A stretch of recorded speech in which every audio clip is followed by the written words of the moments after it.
पहले दिन भी आ सकता है, उसके 1-2 दिन बाद लगने के बाद भी हो सकता है. डिपेंड करता है आपकी बॉडी किस तरीके से कितनी जल्दी रिस्पॉन्ड कर रही है टू द वायरस जो आपकी बॉडी के अंदर जो है, जो वैक्सीन आपकी बॉडी के अंदर इंजेक्ट की है. वो 1-2 दिन तक सिम्टम्स रहते हैं एंड देन वो सबसाइड हो जाते हैं. दूसरी डोज लगने में 21 डेज का गैप होता है, तो ये 21 डेज से पहले ही सबसाइड हो जाते हैं.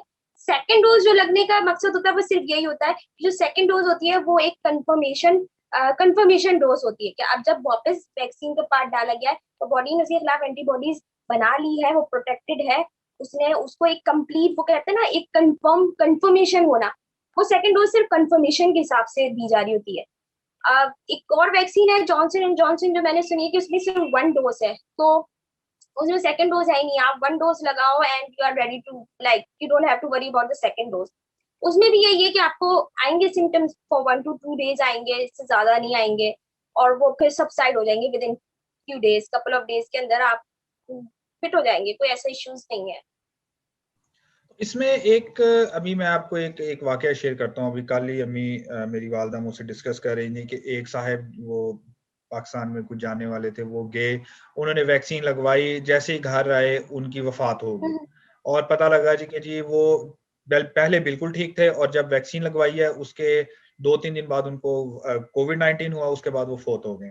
तो इसमें यानी कि ये इस तरह कुछ को रिलेट कर सकते हैं वैक्सीन के साइड इफेक्ट्स को या वैक्सीन के असर को, क्योंकि वहां पे वैक्सीन लगी है, 2-4 दिन बाद उनको कोरोना वायरस हो गया. एक होता है हमारे पास, देखिए पहली बात एज फैक्टर बहुत रिलेट कर रहा होता है कि उनकी एज क्या थी, ठीक है. दूसरी चीज ये कि हम वैक्सीन लगवाने जा रहे हैं कि हम लोग कोई टेस्ट नहीं करवा रहे. मेरे ख्याल से कि एक जनरल टेस्ट एक होना चाहिए कि ठीक है आपका PCR का टेस्ट होना चाहिए कि पता चले नहीं ऐसा तो नहीं आप ऑलरेडी कोविड है, कोविड से सफर्ड है मतलब, और आप एसिम्प्टोमेटिक, आप सिम्टम नहीं दिखा रहे. बहुत सारे लोगों के अंदर टेंडेंसी होती है तो वो सिम्टम्स नहीं दिखाते कि वो अफेक्टेड होते हैं कोविड से, वो इजीली दूसरों को लगा सकते हैं कि उनको कुछ महसूस या कोई फर्क महसूस नहीं हो रहा होता. तो अब ये वाली चीजें हम लोगों ने रूल आउट नहीं की है, ठीक है. मे बी पॉसिबल उनको कोई एलर्जिक रिएक्शंस हो, वो किसी चीज से एलर्जिक हो, ठीक है, कोई और इनको सिस्टमेटिक इशू हो जिसका पता ही ना हो. तो सिर्फ ये कहना कि वैक्सीन की वजह से डेथ हुई वो नहीं, हम कुछ नहीं कर सकते. बट पॉसिबिलिटी चांसेस है कि may be he would be like वो पहले से कोविड अफेक्टेड हो, ठीक है, और सिम्टम्स नहीं दे रहे हो, और ही वेंट देयर और उन्होंने सिर्फ वैक्सीनेट अपने आप को करवा दिया. आप वैक्सीनेशन तो करवा लिया, लेकिन मसला ये है कि आपने बॉडी में आपके ऑलरेडी वायरस था, फिर आपने एक उसका इनएक्टिव फॉर्म भी वायरस का अपने जिस्म में डाल दिया. बॉडी की जो इम्यून सिस्टम है वो कंफ्यूज हो गई, मैंने करना क्या है, इसको देखूं उसको देखूं, दोनों बहन भाई हैं, ये वही है नहीं है, क्या करना है. मे भी हो सकता है कि वो उसकी वजह से वो एक सीवियर कॉज कर गया एकदम से, जो उनको कोविड उस वक्त सिम्टम्स नहीं आ रहे थे, क्या पता वैक्सीन लगने के बाद वो चीज, क्योंकि वो एसिम्प्टोमेटिक थे, एकदम से उनके सिम्टम्स बाहर आ गए, क्या पता अंदर से हो रहा था थोड़ा बहुत, वो उस चीज को नजरअंदाज कर रहा हो. तो मतलब अगर 100 में कोई एक ऐसा केस आ जाता तो यू कैन नॉट से कि वैक्सीन का इशू है, देयर कुड बी अदर को रिलेट कुछ प्रॉब्लम होगा कि जहाँ पे the cause was death, but not from the vaccine. सिर्फ एक वैक्सीन की वजह से, क्योंकि वैक्सीन में इतनी पावर नहीं होती कि आपको वो कोविड करवा दे या फिर आपकी बिल्कुल डेथ हो जाए, क्योंकि वैक्सीनेशन का जो मेन गोल रखा गया वो रखा ही 2 चीजों पे, एक तो prevent hospitalisation and second is death. जब वो 2 ही चीजों को देख के वैक्सीनेशन बनाई गई है, तो फिर अगर लोग मरना शुरू हो जाए तो I think vaccine plan was literally flop. तो ऐसा वो सीन नहीं है. इसमें ये भी तो हो सकता है कि वो ठीक हों और जब उन्होंने वहां पे वैक्सीन लगवाई है पाकिस्तान में, वहां से उनको कोविड का जो है वो अटैक, कोविड वायरस लगा उनको, और उसके बाद जो वो फिर उसके बाद उनकी जो डेथ हुई है, ये भी तो हो सकता है ना. वैक्सीनेशन के बाद जो है ना आपको कोविड का अगर अटैक लगना थोड़ा मुश्किल है, ठीक है. इसलिए मुश्किल है क्योंकि आप जिस जगह पे अगर वैक्सीनेशन के लिए जा रहे हो, they are already following SOPs, ठीक है.